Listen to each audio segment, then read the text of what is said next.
So, I am not sure when I first really realized I had this gift, or had spiritual gifts or was different. I've always known since I was a small child that I was very different from everyone else.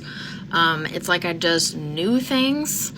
I knew more things than my peers. It's like I always knew more information than I should for my age. And looking back, that was the spirit, stuff talking to me, telling me stuff. I knew in high school, middle school, high school, around there, I started to have a lot of prophetic dreams, and sometimes they would come in the middle of the night. Almost always they would happen, and since I have learned that prophetic dreams and visions are just the most likely scenario, and that's why they almost always happened, it was actually very rare for them not to happen. Doesn't mean it will definitely happen, it just means it's the most likely scenario that you are seeing.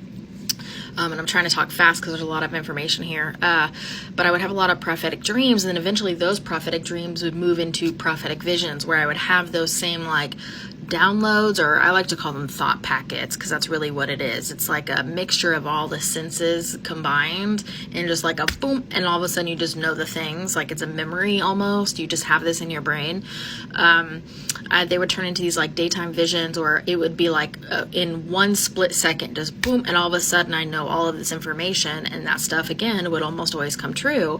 And it was usually things that were either seemed insignificant or nothing I could really do about, because I wouldn't know that they were going to happen ahead of when they happened. I wouldn't know exactly when these things were going to take place. I would just, in the moment, I would have this flashback, deja vu, weird thing where it's my brain got dizzy. My body didn't get dizzy, but my brain got dizzy.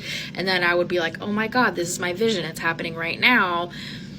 Come to find out, after years of being afraid of this and kind of fighting it, now that I'm learning about, in the past when I was learning about all this, and still I'm learning about it now, that stuff was just to waken me up to my abilities. I wasn't really supposed to do anything with it. It was just supposed to let me know that it was available and it was there.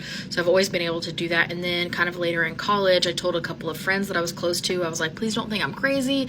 I just need to figure out what this is. And they were not very spiritual either.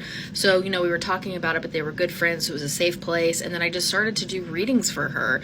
And then, they came true. And so that kind of stuff, having a safe place to be able to talk to people, really led me to explore this more and explore books and explore spiritual people on TikTok, which I've been able to make a couple of friends through TikTok now from other spiritual providers, healers, gift givers, I don't know, but I'll do a part 2.